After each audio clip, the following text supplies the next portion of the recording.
কি আছে মামা? পিঙ্কি। হ্যাঁ পিঙ্কি। আমার ঠিক জানা দেখো এই যে বক্সটার মধ্যে তোমার কি আছে? ও নো এবার এবার দুজন মিলে পড়াশোনা পড়াশোনা নং নং আছে। এই নং আছে ওর। তুই ইভিএস পড়, তোর ইভিএস। আর তোর কি? তোর এন ফ্লাওয়ারগুলো পড়। না কি পড়বি তুই? ও খেলবে। তোমার খেলনাগুলো বার করো। কি করবি? তোমার কি খেলবে বলো? তোর ওয়ার্কশিটটা জেরক্স করে দিয়েছি, তুই ওয়ার্কশিটটা শুরু কর। শুরু কর শুরু কর। আর বলবো না ইভিএস পড়তে কাল থেকে। কাল পরীক্ষা দিয়ে দিবি, আর বলবো না ইভিএস পড়তে। কর কর। এর উপর কি ভাবছিস এত গভীর মনোযোগ দিয়ে? তুই কি পড়বি বল? তুই ইভিএস পড়বি? ও নো না তুই ইভিএস পড়বি? নং করবো।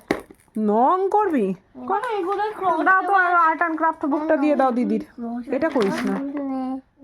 ও ওই যে নিচে যে বইটা পড়ে আছে হলুদ এগুলো যে রঙের। ক্রস আছে আমি বুঝতেই তো বলতে হবে না ফুল। তুই বুঝতে না পারার চেষ্টা কর। এ নাও এ নাও এ নাও এ নাও দিদির বুক। সম্পত্তি তোমার। বুক নেব না। এটা তোমার। এটা দিদি দুপুরে তোমাকে কে কে ফেলে দিয়েছে? রূপো তোমাকে দুপুরে কে ফেলে দিয়েছে গো? আমরা ছিলাম না যখন। কি গো? এখনো বলবে না। হাতিটা ফেলে দিয়েছিল। হাতি ফেলে দিয়েছিল? কোথায়? এ বাবা।